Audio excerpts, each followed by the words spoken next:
everybody, Justin at Binge 55 Restorations. Just a quick little how-to video. I did a series of these a long time ago, back before I knew how to take videos. So I'm doing a couple of them again, changing it up a little bit just to make the information a little bit easier. This is a video on how to adjust a door gasket on a vintage refrigerator. It's one of the most common problems that I run into, and also one of the easiest fixes. So how you know that your door gasket is not tight, very simple trick. It's called the paper test. And all you do is whatever your fridge is, open it up, put it in between the gasket and the body. The paper slides right out. That means your door gasket is not tight. In this case, it's because the gasket itself is rotting away and is not going to be tight anymore. For the sake of this video, we're going to assume that the gasket itself is good. I'll show you what a good gasket looks like in a minute. But anyway, another way, if your gasket looks good, another way of knowing is if you get extra moisture in your fridge, water, not frost, not around your coils, things like that. That's normal. You don't want ice though. Ice means water, and water itself is a sign that your gasket is not sealing correctly. That will overwork your compressor. That's not good. It also won't hold the temperature as well. The water comes from basically condensation from warm air hitting cold air. So the cold air inside, warm air is seeping through that crack, and usually you'll get water buildup right around where your door isn't sealing right. Unless the whole thing is not sealing right, then it'll just kind of be everywhere. But if you're getting water in your fridge, your door seal is probably not tight, or your door seal is bad. So visually look at it, make sure that it's still flexible and that it's actually, still in good condition, and then do your paper test. And like I said, just put it in your gasket, close it. If it pulls out, it's too loose, and you just go all the way around it. And it should be relatively even. It's a little tighter there. Like I said, this gasket is bad, so it's gonna be thicker in some areas and some not. But if it's pretty much loose the whole way around, that means your door is not tight enough and your gasket's not sealing. Very easy adjustment. All vintage fridges have some kind of adjustment for the door gasket. Over time, that rubber will shrink, and then you need to bring the door in closer to make it tight again. The actual hinge on the outside, or where it connects, usually will have a couple screws, a little cover that pop off, a couple screws. Sometimes they're slotted, and you can actually move the hinge side. And generally, that's a secondary adjustment. Your main adjustment that you're gonna hit first, that you're always gonna try, is just your latch. So you have your door latch, door side, latch, body side.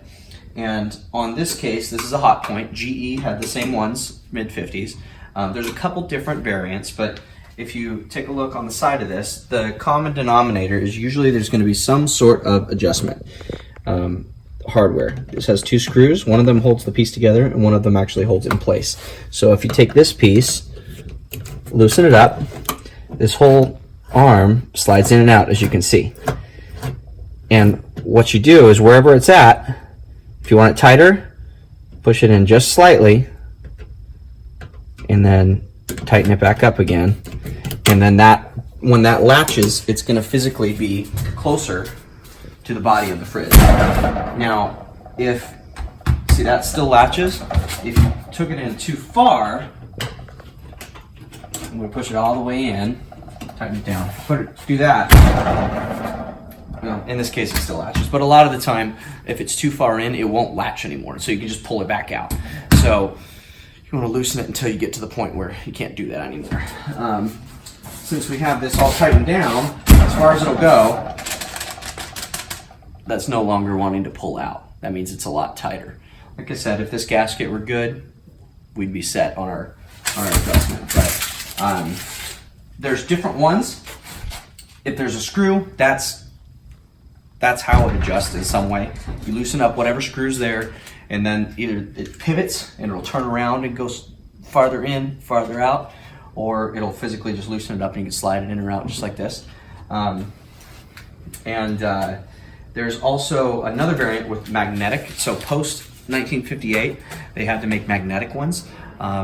There also were some pre-1958, but they did them after 58 because of the law demanding it. But those ones, you'll just get a plate. It'll physically be a plate, metal plate with 2 screws in it. And then on this side, there'll be 2 magnets. GE did a lot of them. The magnets themselves, if you push the button in the middle and turn it, those will crank in and out farther and closer to the door. And then the body side where that plate is, that's your main adjustment. And you just take out the 2 screws. There'll be 2 Phillips screws, and underneath that plate there'll be spacers. There'll probably be about 5 spacers. You just take one out and put the whole thing back together, and that makes that plate closer to the body and therefore tightening your door.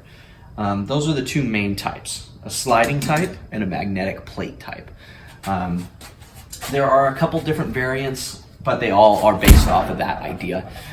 So you tighten that up, and then your door should be able to hold a piece of paper. If it's just coming out in one spot, then it's not a door adjustment. It's probably your gasket is warped, which you can put a little piece of paracord underneath the gasket in that place. Just pull it up like this, put a little piece of paracord under there to actually puff the gasket out a little bit in that spot. Sometimes that'll help if it's deformed.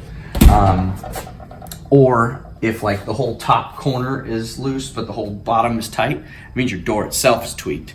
And then I don't really recommend it because you can mess it up, but if you feel like tackling it, you can. Just bending the whole door. So if the top is, this part is loose away from the body, you want to bring it towards the body. So you physically put your leg in front of it and pull on the top, and that'll tweak the door back this way. Obviously, going the opposite way does the opposite thing. If you ever put a door on a classic car, it's the same deal. A lot of tweaking, a lot of shimmying, and shims and things like that. You can do the same thing with these. They're very flexible. Therefore, if you take the door off to put a gasket on it, be very careful because you can very easily tweak the door when you're putting it back together, and then you're kind of in a mess. You got to fix everything again. So anyway, that's how to adjust the door gasket. Come over here real quick, and I'll show you a couple different types. This is your main type of bubble gasket. This is a nice one. This is new. This is what they should look like. They should be thick. They should be squishy with a nice hollow center. And this is you can see it looks kind of like an E. That part goes underneath the lip, and this part goes on top and squishes. This is the most general universal type gasket. There are a couple different thicknesses, a couple different colors, a couple different densities. But they do reproduce this universal one and a few other ones. They don't reproduce all of them though. As you can see, there's different shapes for different applications. Different types of vintage fridges had different types of gaskets. And so when you get yours off, make sure you get the correct type and the correct size, because a lot of them look the same. Some of them are very unique, very specific. This is an Admiral one. On very early models, a lot of those ones are not reproduced anymore.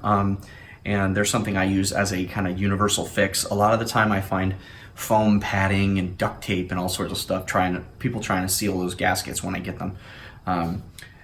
That is porous and it just lets the air right through it. That being said, if your gasket's gone and they don't make a reproduction, what are you to do? This one product that I do use, it is a foam weather seal, but it's a little bit different.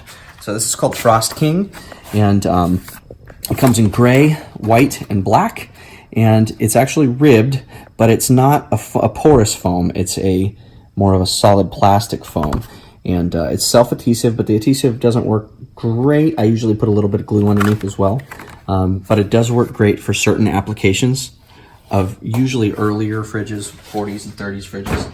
Also works great for ice chests. Just general application. You can get that at Home Depot. The other stuff you have to order online, specialty suppliers, and it's very expensive. But don't skimp and just try to use foam because it won't work. It will allow hot air, warm air in to meet your cold air and get that condensation that I was talking about. Even though your door seal is tight, it's porous, and so it's going to let it through. So that's door adjustment, and that, like I said, the most common thing about vintage fridges that you need to know in terms of maintenance, and also the most common problem I run into. Justin, Binge 55 Restorations. I'll see you guys later.